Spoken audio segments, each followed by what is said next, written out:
नमस्कार दोस्तों, मैं रविंद्र डबास। देखिए, आज थोड़ा आपको ऊंचाई दी है मैंने, आप इस ऊंचाई का आनंद लीजिए। अब इस ऊंचाई पे बैठने का आपका जो राइट है वो आपको शायद थोड़ा बहुत एहसास हो गया होगा कि आप ऊंचाई पे बैठे हो, आपका हक है। लेकिन ये आपका हक तभी तक है जब तक आप इस हक को बचा नहीं सकते। आजकल मुद्दा चल रहा है एक कॉपीराइट का। देखिए, आप किसी ने गाना गा दिया, उसको यूट्यूब पे देख लिया या सोशल मीडिया पे, उसको मान लीजिए करोड़ों बार देख लिया, लेकिन फिर भी अगर आप उसको गुनगुनाओगे भी, आपने वो गाना वैसे गा दिया चाहे आप बेसुरे हो, तो आप पे कॉपीराइट आ जाएगा। आपने अगर कैंपा कोला की, जैसे कोक होगी, पेप्सी होगी, अगर किसी बोतल में आपने उसके ऊपर कोक लिख दिया तो कॉपीराइट आ जाएगा। एडिडास के जूते हो गए, आपने अपनी चप्पलों पे भी एडिडास लिख दिया तो आप पे कॉपीराइट आ जाएगा। तो बहुत सी चीज़ों के कॉपीराइट है, क्योंकि आजकल इंडिया में एक हवा चल रही है बड़ी ज़बरदस्त तरीके से। पूरे होटलों की लिस्ट जारी हो रही है कि सारे के सारे मालिक मुसलमान हैं, लेकिन होटलों के नाम हिंदू हैं। देखिए, जय माता दी होटल, शिव शंकर होटल, जय भोला ढाबा, फलाना दकड़ा। तो क्यों?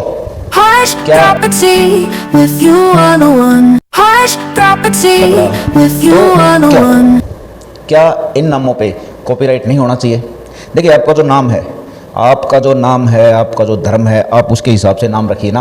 आप दूसरे का नाम क्यों लेते हो? क्या यहाँ पे कॉपीराइट नहीं बनता, राइट नहीं बनता? अब ये राइट मांगेगा कौन? ये राइट तो आप मांगोगे जिनके भगवान हैं, जिनके भगवानों के नाम के पीछे ये काम चल रहे हैं। अब बहुत सी चीज़ें आती हैं। अब देखिए, एक वीडियो आया, एक जानकारी आई कि भाई एक नौकरानी थी, उसने अपने पेशाब से रोटी बना के और लगभग 10 साल पूरे परिवार को खिलाई, रोज़ सुबह शाम तीनों टाइम। अब उससे घर के परिवार वालों को लगभग एक बीमारी मिली, सभी को लीवर में दिक्कत होगी।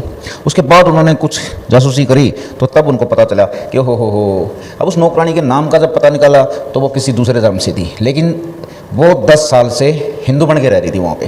क्या इन चीज़ों पे कॉपीराइट नहीं होना चाहिए? तो हिंदू नाम से दुकान करो, बिजनेस करो, लेकिन उसके पीछे मुसलमान क्यों निकलता है? क्या इस बात पे कॉपीराइट नहीं होना चाहिए? इसमें तो मेरे ख्याल से कोई धर्म की जंग नहीं होती, कोई धर्म को भड़काने का काम नहीं होता।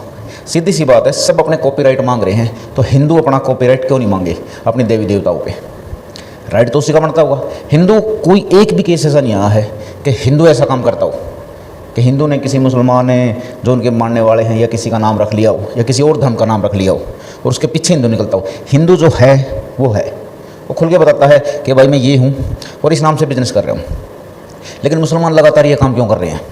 ये सोचने वाली बात है। कॉपीराइट मांगने का अधिकार सबको है, तो सब मांगिए, अपनी कॉपी भी मांगिए और अपना राइट भी मांगिए। अगर छोटी छोटी चीज़ पे, एक 20 रुपये की कैंपा की बोतल पे भी कॉपीराइट हो सकता है, तो आप जिन 33 करोड़ भगवानों को मानते हैं उनके नाम पे भी कॉपीराइट हो सकता है। अब आप इतने ऊपर बैठे हो, तो ये जो आप इतने ऊपर बैठे हो ना, इतने ऊपर, ये इतने ऊपर देखिए आप कितने ऊपर बैठे हो। जो आप इतने ऊपर बैठे हो, तो आपको बैठने का हक किसने? इन्हीं देवी देवताओं ने दे रखा है। आप धीरे धीरे नीचे आओगे और फिर आप जो मेरे को इस फोकस से देख रहे हो ना, आप फिर इस फोकस से नहीं देखोगे, आप नीचे बैठ के देखोगे इस फोकस से, ऐसे। तो अपने कद को रखना, अपनी इज्जत की सुरक्षा करना, अपने राइट की सुरक्षा करना। अपने राइट को आप कहाँ तक जानोगे? तो अब आप देखिए, अपने राइट पे आप कॉपीराइट मांगते हो या नहीं मांगते हो? कितना मांगते हो? मैं मांगता हूँ अपनी तरफ से। ये कोई हिंदू मुस्लिम का मुद्दा नहीं है, ये सिर्फ अपने राइट का मुद्दा है। राइट आप किस तरह मांगोगे? क्या हर एक QR कोड के पीछे मुसलमान ही मिलेगा?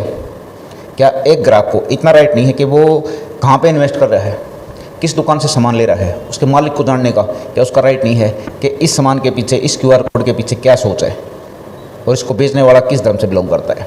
ये दुकान का जो बोर्ड है वो किस धर्म का है? अगर इसके पीछे अलग धर्म का आदमी है तो क्या मेरे साथ धोखा नहीं हुआ? क्या ये एक कस्टमर के राइट नहीं है? क्या हिंदू के राइट नहीं है? क्या आम जनता के राइट नहीं है? तो अपने राइटों पे कॉपीराइट मांगिए, अपने अधिकारों को सुरक्षित कीजिए। नमस्कार दोस्तों, मैं रविंद्र डबास हूँ।